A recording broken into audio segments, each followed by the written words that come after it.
लेकिन this make sense कि आप ये कह रहे हो कि यार मैं गोश्त डिस्ट्रीब्यूट करूंगा और मैं गरीब को वो खिलाऊंगा जो वो अफोर्ड नहीं करता। सब तो मेरे ख्याल में बिल्कुल मीडियोकर भी, अगर आप जिसको मतलब कहना तो नहीं चाहिए किसी जानवर को भी उस तरह से कुर्बानी के, बट अगर जो lowest of the low costing wise जो है वो आई थिंक 30 to 40,000 अभी भी है, 30-40 हजार से नीचे कुछ नहीं। तो सर इस ईद का एक बहुत बड़ा कमाल है, वो ये है कि ये जो ईद डे 1 होता है ये इस मुल्क में वाहिद दिन होता है जिसमें रेस्टोरेंट बंद होते हैं। हाँ, वरना आपको पता है पाकिस्तान में ईद को- रेस्टोरेंट नहीं बंद हाँ, होता। हाँ, हाँ जी, एक तो ये है कि अभी बस खबरें आनी शुरू हो जाएंगी अखबार में, और ये एक्चुअली होता है, मैं मजाक नहीं कर रहा, कि बड़ी ईद से पहले सरकारी अस्पतालों में एक्स्ट्रा बेड लगवाए जाते हैं क्योंकि हुकूमत को पता होता है कि लोग आएंगे, और लोग फिर वाकई आते हैं क्योंकि वो ज्यादा खा लेते हैं और उसके बाद मसाइल शुरू हो जाते हैं। अस्सलाम वालेकुम, मुस्बित शो में बहुत बहुत खुश आमदीद। मैं हूं असल निज़ामी, मेरे साथ हैं अली आफ्ताब। शो को प्लीज लाइक और शेयर करें,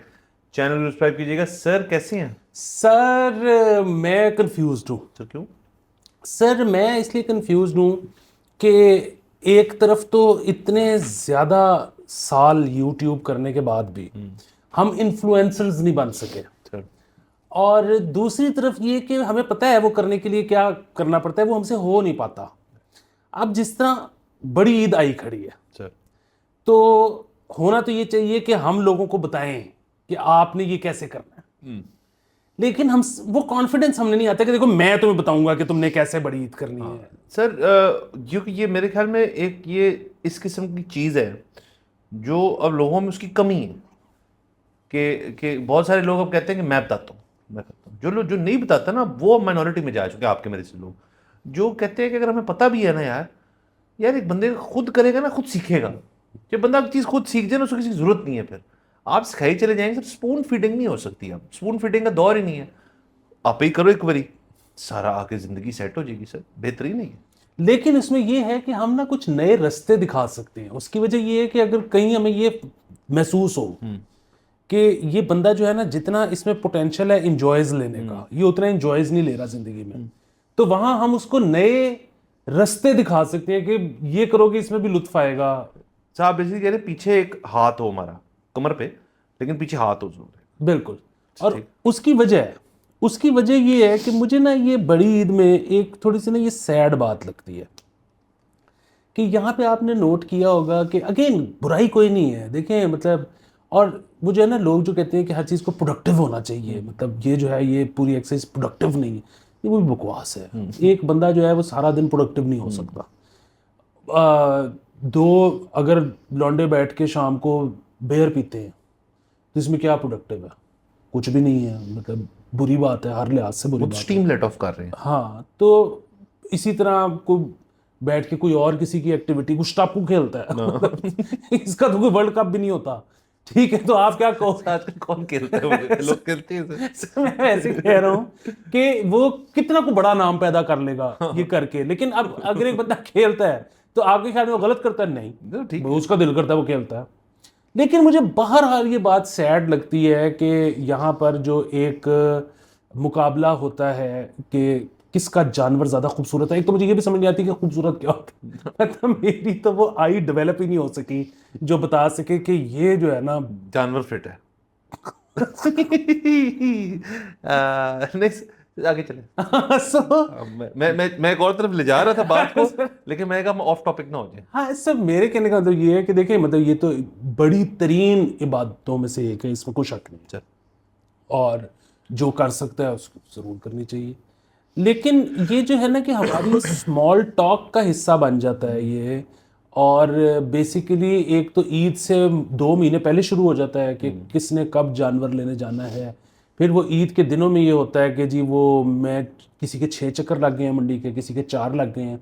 मैं ऐसे ऐसे लोगों को जानता हूँ जो अपने जानवर और अपने पूरे ख़ानदान के जानवर वो ख़रीदते हैं, फ़ाइन, और उसके बाद जब सबके आगे होते हैं तो फिर वो फॉर फन सेक 2 दफ़ा और मंडी जाके अपने पैर गंदे कराते हैं क्योंकि उनको मज़ा आता है। अगेन इसमें बुराई कोई नहीं है, मतलब अगर आपको मज़ा आ रहा है ना दुनिया में, आप मतलब एक काफ़ी बड़ी मूवमेंट है कि अक्सर मतलब ये उसमें वो हेडनिस्ट मेरे ख्याल में है, वो कहते हैं कि आप दुनिया में लुत्फ लेने आए हो, मजे लेने हैं। तो अगर आपको इसका लुत्फ आ रहा है, जिस चीज में आ रहा है आप करें, हाँ लीगल जुमरे में रह के। लेकिन थोड़ी सी ना मुझे ये सैड लगती है बात कि पाकिस्तान में हमने एंटरटेनमेंट के ज़राए मराकज़ इतने कम कर दिए हैं कि लोग पैर गंदे करा के इंजॉयमेंट लेने पे मजबूर हैं, उनके पास कुछ और नहीं है। सर देखें, वैसे तो हमारे तमाम कौमी खेल जो हैं उनमें सबसे जो बड़ा है वो है उड़ता तीर पकड़ना। वो हमें सबसे ज़्यादा मज़ा आता है उसको करने का। ये उस चीज़ से ताल्लुक़ नहीं रखती चीज़, ये इसका कॉन्सेप्ट ही और है।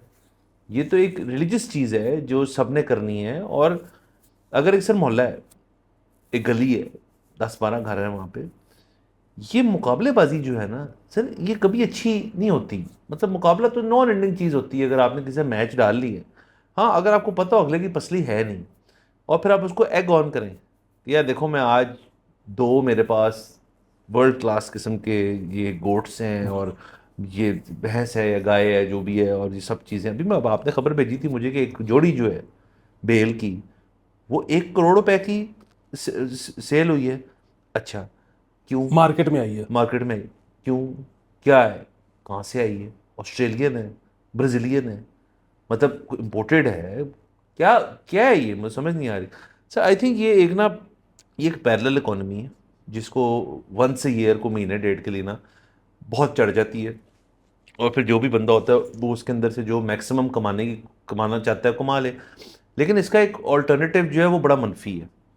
वो ये है कि मेरा अपना ख्याल है, ये स्टैट्स में निकालने की कहीं ना कहीं से कोशिश करूँगा, हालांकि मुश्किल है निकालने स्टैट्स, बट मेरे ख्याल में इस दफ़ा बहुत सारे लोग जो हैं वो हिस्सा डालेंगे बदतदरीज। मेरे ख्याल में इस मुल्क में हिस्सा डालने वाले जो हैं, जो पहले घर पे कुर्बानी किया करते थे, वो अब हिस्सा डाला करेंगे। बिल्कुल, और जो हिस्सा डालते थे वो करेंगे ही वो नहीं। करेंगे ही नहीं। सो ये तो इकोनॉमी का वो है जो हम जिस तरफ जा रहे हैं। दूसरी चीज़ ये है कि सर ये फिर ईद पे भी ख़त्म नहीं होता। ये आप कम कह रहे हैं कि 1-2 महीने की एक्टिविटी, ये उसके आगे आने वाले 3 महीने में भी जहाँ बैठे हैं तो वो बात होती है कि फलाने ने ए लिया सी तो फिर मैं ए लिया तो फिर सी वेख्या तो उहदे च ए मसला निकला। सो ये एक पूरा अगेन उनको मज़ा आ रहा है और हमें मज़े के ख़िलाफ़ कुछ वो नहीं है। लेकिन फिर वही बात है कि जिस तरह आपने मुकाबलेबाजी वाली वो सारी बात की है ना, अब आपने बेसिकली रिलीजियस चीज़ों में मज़े लेने शुरू कर दिए हैं, मुकाबले करने शुरू कर दिए हैं, जो कि अगेन मुझे नहीं पता कि ये कितनी कोई अच्छी बात है। अच्छा, फिर वही चीज़ के लोग गाड़ियों में भी ये करते हैं। लोग कहते हैं कि जी मैं गड्डी एने दी सी तो मैं गड्डी तो महंगा नंबर लवा लिया, ये भी मुकाबला है। अगेन मेरा तो ये ख्याल है कि उससे भी बेहतर काम है जो किए जा सकते हैं। मतलब गड्डी के नंबर पे इतने पैसे खर्चना जो है वो शायद कोई बहुत अच्छा काम नहीं है। अच्छा, ये जो 1 करोड़ रुपए की बैलों की जोड़ी जो आप जिक्र कर रहे हैं इसका, अगर तो इसमें से गोश्त निकलता है को 50 बैलों जितना, तो मतलब समझ में आती है। कुर्बानी का मकसद ये है कि ऐसे लोग जो कि गोश्त नहीं जिनको मिलता वो साल में खाएं एक डिस्ट्रीब्यूट करें। हाँ, एक दफ़ा तो खाए ना साल कोई। तो बात ये है कि आपने वो उस 1 करोड़ में आप नॉर्मल बैल ले लो 500, बजाय कि आपने वो जोड़ी जो, और वो क्या है कि जो खूबसूरत है, मतलब पता नहीं फैसला कौन कर रहा है कि खूबसूरत। इससे फर्क क्या पड़ता है कि है या नहीं है? मतलब उसका सोशल मीडिया पेज बनाना है आपने, उसका इंस्टाग्राम हैंडल बनाना है एट मतलब बड़ी ईद माए गाय एट ईद, मतलब इस किस्म की चीज़ करनी है, तो समझ नहीं आती मुझे कि।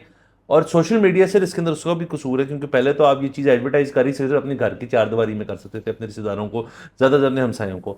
अब तो आप पब्लिक एट लार्ज को बता सकते हैं कि जी मैंने इतने की ये चीज़ खरीदी है, और ये देखें इसकी ये तस्वीर है, ये इसकी खूबियाँ हैं, ये खूबसूरती है, जिस तरह आप कह रहे हैं, जो कि ज़ाहिर सब्जेक्टिव चीज़ है। तो सर सोशल मीडिया भी इसके अंदर एक एलिमेंट डालता है ना। बिल्कुल। अच्छा, दूसरी एक और चीज़ है, वो ये है कि वो जो होते हैं ना कि हमने बहुत ही बड़ा बैल या बहुत ही बड़ा बकरा ले लिया।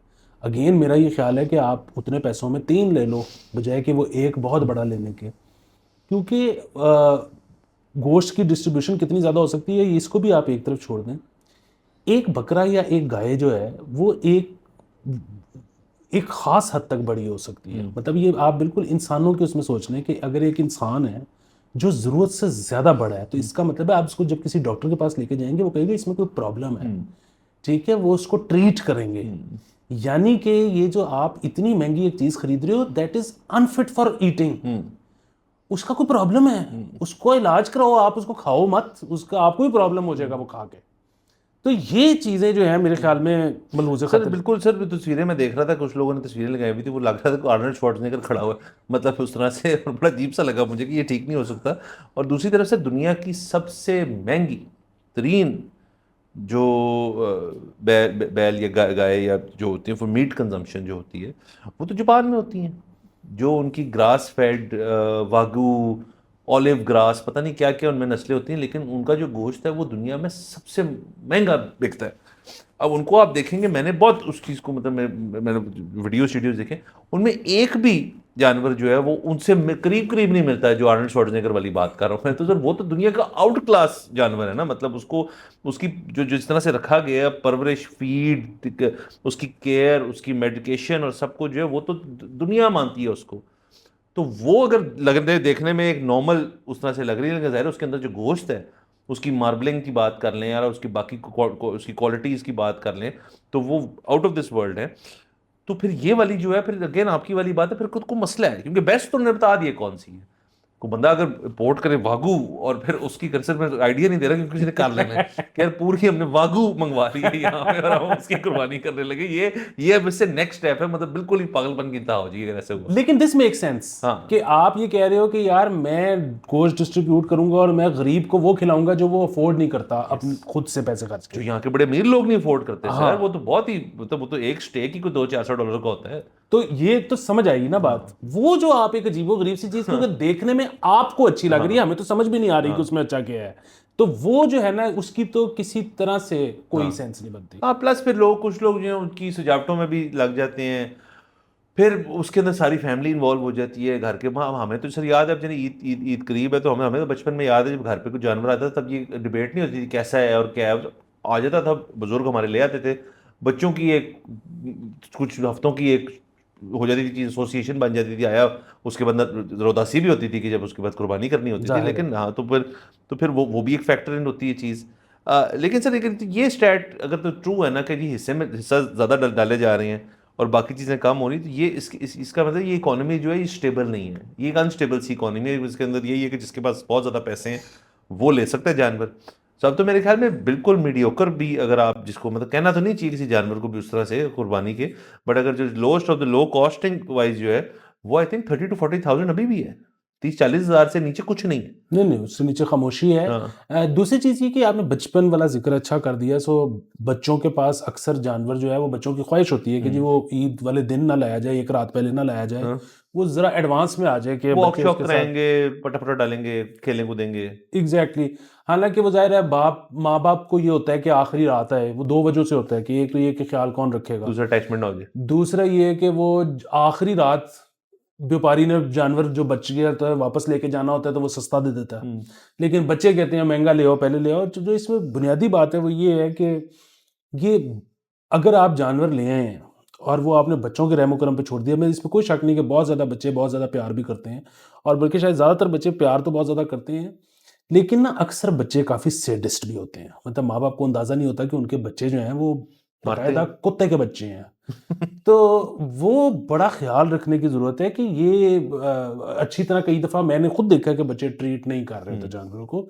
तो ये मतलब आपकी ज़िम्मेदारी है। ये आपकी जिम्मेदारी बिल्कुल आपने रखना है उसको। और सर दूसरा, साथ साथ चले, ईद के ऊपर कुर्बानी तो एक बहुत बड़ा फैक्टर होता है इसके अंदर। बाकी ये ईद थोड़ी सी उस तरह से बनिस्बत छोटी ईद की ज़रा स्लो चलती है थोड़ी सी, और इसमें और चीज़ें होती हैं, और बाकी इसके अंदर लोग नॉर्मल ईद वाली चीज़ें करते हैं, मतलब। सर इस ईद का एक बहुत बड़ा कमाल है, हम्म।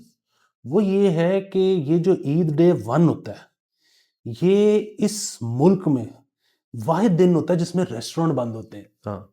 वरना आपको पता है पाकिस्तान ईद में पे खुले रेस्टोरेंट नहीं हाँ बंद हाँ, होता। ईद पे खुले बंद होते हैं। तो ये बड़ी बात है। हाँ सर, इस दफ़ा ये भी है, ज़रा मेरे ख्याल में लोगों को थोड़ा सा इस चीज़ को भी मद्देनज़र रखना चाहिए कि ठीक ठाक गर्मी में ये ईद आ रही है, ठीक ठाक गर्मी में ये ईद आ रही है। और रमज़ान का महीना तो इस दफ़ा खैर से बहुत अच्छी तरह गुजरा, मतलब मौसम बेहतर था, छोटी ईद पे भी मौसम रिलेटिवली ओके था। लेकिन अब आप पीक हीट वेव सीज़न में ईद आ रही है, तो थोड़ा सा लोगों को इस चीज़ का भी माइंडफुल होना चाहिए कि मतलब आपने कॉलिंग भी करनी है, जाना भी, उसको स्टैगर कर दें। दूसरा, अगर आपने मीट कंजम्पशन करनी है एक ओवरलोड किस्म की, कि गोश्त खाई जाना है आपने, तो वो भी ज़रा देखें, क्योंकि गर्मी गोश्त ज़रा मेल ठीक नहीं होता है इसका, तो ज़रा लोगों को कॉशियस होना चाहिए। हाँ जी, एक तो ये है कि अभी बस खबरें आनी शुरू हो जाएंगी अखबार में, और ये एक्चुअली होता है, मैं मजाक नहीं कर रहा कि बड़ी ईद से पहले सरकारी अस्पतालों में एक्स्ट्रा बेड लगवाए जाते हैं क्योंकि हुकूमत को पता होता है कि लोग आएंगे और लोग फिर वाकई आते हैं क्योंकि वो ज़्यादा खा लेते हैं और उसके बाद मसाइल शुरू हो जाते हैं। तो खैर उसमें भी देखें सर, पता है क्या बात है, वो जिस बंदे जो बेसिकली अमीर आदमी है ना, जिसके घर में फ्रीज़र है, वो अगर ज्यादा खा के अस्पताल में जमा हो जाए, उसको मारने चाहिए कोड़े। ठीक है, ज़ियाउल हक को वापस जिंदा करने की जरूरत है। लेकिन देखिए गरीब आदमी की ना बेचारे की मजबूरी है कि वो उसके पास फ्रीजर नहीं है, उसने कंज्यूम करना है वरना वो खराब हो जाएगा। सो वो बहुत मेक सेंस। बाकी ये है कि सर ये ईद पे ये भी बड़ा सीन होता है कि वो जो बहस होती है ना, जो बार्गेनिंग होती है, तो उसमें एक तो मुझे समझ नहीं आती कि हर दफा बेस प्राइस सेट कौन करता है। और बाय द वे आपस की बात है, इन्फ्लेशन तो एक ऐसी चीज है जो कि हर साल हमें पता है, 36% पिछले साल हुई थी, 27% इस साल, ये हमारे पास फिगर्स हैं। और पिछले साल, उससे पिछले साल 18% हुई थी शायद। सो मेरे सिर्फ कहने का मतलब ये है कि जितनी इन्फ्लेशन होती है ना, उतनी ऐसे आपस की बात है जानवर की प्राइस ऊपर नहीं जाती। मतलब ये जो आर्नल्ड श्वार्ज़नेगर तो करोड़ का हो जाता है, लेकिन जो नॉर्मल जानवर है वो जब आप जो आखिरी रात बंदा लेके आया ना, उससे पूछें तो आपको 36% इन्फ्लेशन कभी भी पिछले साल के मुकाबले में नजर नहीं आएगी। सो ये जो लोग रेज करते हैं जानवर इस काम के लिए, मतलब जो बड़े फार्म्स हैं वो पता नहीं क्या कमाते हैं और कितना कमाते हैं, वो जो गरीब आदमी कुछ 17-18 अपने गांव में पाल लेता है चीजें, और वो फिर उसका टोटल ये होता है कि पूरे साल में कि मैंने बेचने वो कोई बहुत अरबपति नहीं हो जाता मेरे ख्याल में। बहुत ज्यादा कोई जरूरत नहीं होती बहस करने की और बार्गेनिंग ज़ाहिर है, करने की। जितना वॉल्यूम होगा उतनी उसके अंदर इनकम होगी जनरेट। पर देखें ना सर, पूरा ये कोई आसान चीज़ नहीं होती है। आसान चीज नहीं। आपने छोटा बच्चा लेके उसको साल पालना है, फिर उसकी बीमारी हो जाए, जो वो आपका एसेट है, आप अफोर्ड ही नहीं करते कि एक भी को बीमारी हो जाए और वो ना रहे, और वो फिर वो सीजन में कुर्बानी के लिए उसको ना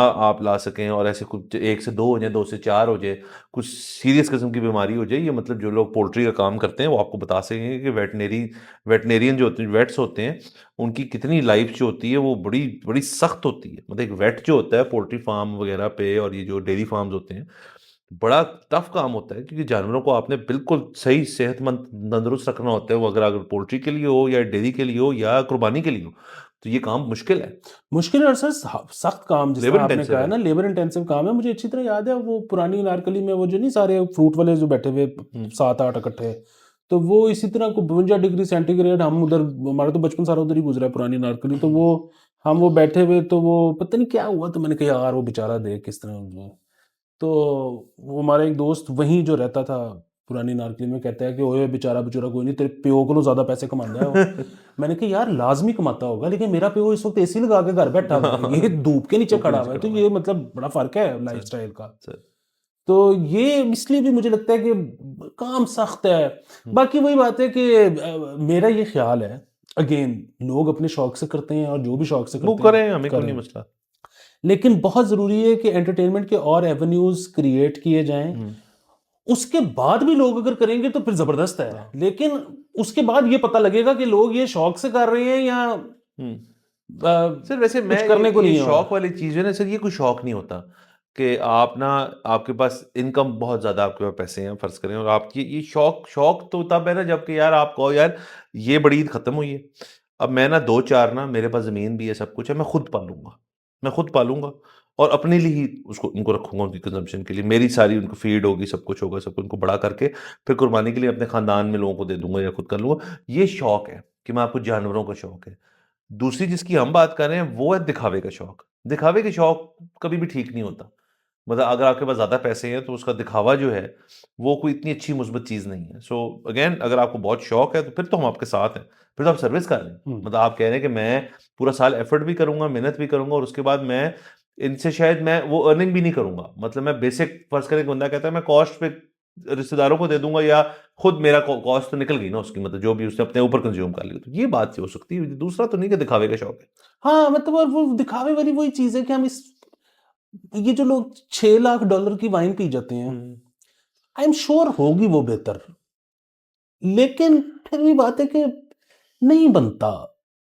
वाइन क्या होती है? और इसी तरह मतलब रिलीजियस चीज में जब आपने वो दिखावा और मतलब शोशा, बेसिकली शरीके का कलेजा साड़ना है आपने, ठीक है, मोहल्ले वालों की आपने वो कर देनी है कि कम से कम 3 महीने सिर्फ मेरे बारे में बातें हो, बात है। तो मतलब हाँ सर, सर बाकी तो किसी ने 6 लाख की वाइन पीनी है तो पिए, वाइन तो वैसे ही विमटो होती है मतलब ग्रेप जूस ही होता है सर, तो किसी ने पीनी है पिए, हमें नहीं, हम पिए। नहीं रोक रहे किसी हमें को। किसी को शौक है कि किसी की पसली है तो जो मर्जी करना करें यार, हमें कोई टेंशन नहीं है। बट अगेन उसके वो अगर आप पता चले ना आपको बाय द वे कि यार एक बंदा है, वो मुझे नहीं पता था, उसने ना एडवर्टाइज किया ना कुछ किया, लेकिन वो बड़ा शौक रखता है और उसका जो सेलर है उसमें $6 लाख की वाइन पड़ी हुई है उसके अंदर, और वो मजे से अपने दोस्तों को पिलाता है, खुद पीता है। फाइन, हम तो कहते इस चीज को मानते ही नहीं, कुछ की लानत भेजते हैं, बट को करता है तो ये अच्छी बात है। हाँ, को बंदा जो है उसने यूं बोतल रखी हुई है साथ, उसने यूं तो सेल्फी मारी हुई है कि ये उसके ऊपर लिखा हुआ बड़ा बड़ा कि $6 लाख की वाइन, वो अजीब सी बात है। मुझे वो ये चीज बढ़ती जा रही सोसाइटी में, इसको चेंज करना चाहिए। हाँ मतलब फिर भी बात है कि, और एक बंदा अगेन वो जिस तरह होता है ना कि गाड़ी का नंबर महंगा लगवा लिया है और गाड़ी का बम्पर गोल्ड प्लेटेड कर दिया है, या वाइन $6 लाख की पी ली है टाइप सीन, ये तो है, तो आप इसमें भी शरीक का वो कर रहे हो, लेकिन वो ये है ना कि बट ठीक है, फिर बस शो ऑफ है और वो सारा कुछ, ये इन सारी एक्टिविटीज का रिलीजन से कुछ लेना देना नहीं है दूर तक। वो तो फिर और ज्यादा मुझे लगता है कि थोड़ा सा ना शेडी हो जाता है काम, कि यार मतलब आप उसकी आड़ में तो ना करो, फिर ले लो गाड़ी, फिर ले लो वाइन, वो उसकी। हाँ, शोध बने सर, वो भी देखिए उसकी तो साइकोलॉजिस्ट ने एंड वेरियस स्टडीज के अकॉर्डिंगली जो बंदे फिर इस तरह की चीज़ करते हैं कि मतलब वो एक गाड़ी को लेके सबसे पहले कहते हैं सीधा पहले ये मोंटगोमरी रोड जाएगी, इसके शीशे काले होंगे, इसके ऊपर वो क्रोम लगेगा, उसके पीछे 2-4 स्टिकर लगेंगे और नो फियर लिखा जाएगा और ये सारा कुछ होगा। फिर वो भी, और फिर जो लोग बड़े बड़े रिम डाल लेते हैं गाड़ियों के अंदर, फिर ये गाड़ियाँ होगी, फिर उसके अंदर गोल्डन रंग करवा लेते हैं। मतलब जो भी इसके साइकोलॉजिस्ट तो ये कहते हैं कि मतलब कोई कॉम्पनसेट किया जा रहा है किसी किसी चीज़ के लिए, कि मतलब जो उधर मसला है उसको इधर से कॉम्पनसेट करें। मतलब अमूमन लैंड क्रूजर वाले जो लोग होते हैं, मुझे मेरा उनके बारे में ख्याल होता है ये कि मतलब वो मसाने छोटे हैं तो इस किस्म की कोई सर मुझे लगता है ये, और साइकाइट्रिस्ट सर लोग कहते हैं कि इस किस्म के लोगों को मसले होते हैं। मतलब जो लोग बड़ी बड़ी इमारतें बनाते हैं या बड़ी बिल्डिंग, बहुत भाई मेरा ऑफिस है वो 80th फ्लोर पे, क्यों भाई कितना ऊपर क्यों जाना है, बेसमेंट में भी हो सकता है तो ये भी सर मसले हैं लोगों के। हाँ, बाकी ये है कि वो हम पहले भी बात कर चुके हैं, लेकिन रिपीट कर देते हैं कि आई डोंट नो कि वो वैसे बकरे कैसा महसूस करते हैं जब आप जाके तो उनको रिजेक्ट करके अगले पे चले जाते हैं, तो मतलब वो बकरे का भी दिल है आप बकरों को रिजेक्ट ना करें। फिर ये है कि वो जो उनके बॉल्स पे ठुडा मार देते हैं, क्यों बात की थी, ये नहीं करना, ये नहीं कर। फिर ये है कि वो जी दोंदे चौदहे के चक्कर में वो जो बूढ़ा हो गया जिसके 4 दांत आ गए हैं, प्लास से 2 दांत निकाल देते हैं। यार गलत बात है, ये दांत वाली चीज भी नहीं, और गोड बॉलिंग नहीं करनी चाहिए, मैंने पहले कहा था। और लास्टली जो सिर्फ देखें, रिजेक्शन जो है ना वो एक बड़ी आर्ट है, और वो आपको बड़े तरीके से करनी होती है। अगले को महसूस नहीं करना चाहिए कि आपने रिजेक्ट किए, और ये ह्यूमन बीइंग्स में भी, मतलब अगर आपने किसी को फॉर वॉट एवर रीजन आप जॉब के लिए रिजेक्ट कर रहे हैं, रिश्ते के लिए रिजेक्ट कर रहे हैं, वैसे ही आपका कोई टाइम अच्छा गुजरा है लेकिन अब आपको नहीं पसंद आ रही, दूसरे को रिजेक्ट कर रहे हैं, तो आपने बड़ी तरीके से करना है कि अगले को फील ही ना हो, अगले को एंड में लगे कि यार ये यही चवल है, इसी की गलती है, ये तो अच्छा हो रहा है मेरे साथ कि ये मुझे छोड़ के जा रहे हैं, कि मेरे में तो मैं तो बेस्ट हूँ। तो बकरे को भी होना चाहिए कि आप खड़े हो रिजेक्ट कर रहे हो, यार मेरे में मसले, तेरे में कोई मसला, तू फिट है। हाँ, आपने बकरे को एसएमएस पे नहीं बताना, आपने उसको फेस टू फेस बात करनी है, करना है सर। ये एसएमएस और ये व्हाट्सएप पे तो जो लोग करते हैं तो बुज़दिल होते हैं सर, वो काम तो करने सर। अगर सर बंदा वो होता है, फिर जो बंदा है या बंदी खड़े खड़े हो कहते हैं यार क्या हूं नहीं समझ आ रही मैनू यार, it's me, it's not you